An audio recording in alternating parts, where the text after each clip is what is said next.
அக்கா வாட்சுக்கு போடுற மாதிரி 2 நல்ல செல்லா கொடுங்க. எத்தனை செல்லு வாங்கினாலும் தீந்து போயிடுது.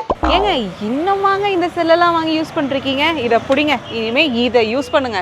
என்னது இது? பொதுவாகவே கிட்ஸோட டாய்ஸ் அண்ட் கேமிங் கண்ட்ரோலர்ஸ்ல அதிகமான பவர் கன்சப்ஷன் இருக்கும். அந்த இடத்துல இந்த மாதிரியான நார்மல் பேட்டரிஸை யூஸ் பண்றப்போ சீக்கிரமா ட்ரெயின் ஆகி அடிக்கடி செல்லை மாத்திட்டே இருக்கிற மாதிரி இருக்கும்.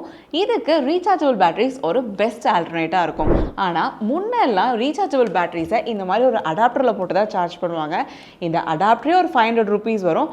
அது போக இந்த செல்லுக்கும் நம்ம எக்ஸ்ட்ரா ஸ்பெண்ட் பண்ண வேண்டியதா இருக்கும். பட் இப்போ இன்னும் அட்வான்ஸ்டா இந்த மாதிரி சி டைப்ல ரீசார்ஜபிள் பேட்டரி மார்க்கெட்ல வந்துருச்சு.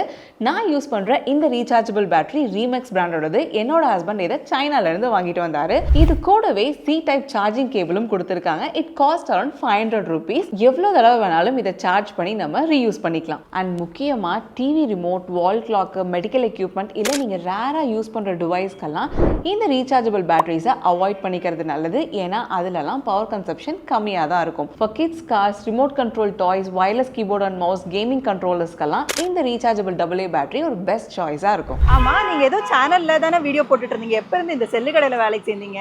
உங்ககிட்ட போய் சொன்னா பாருங்க, கொடுங்க.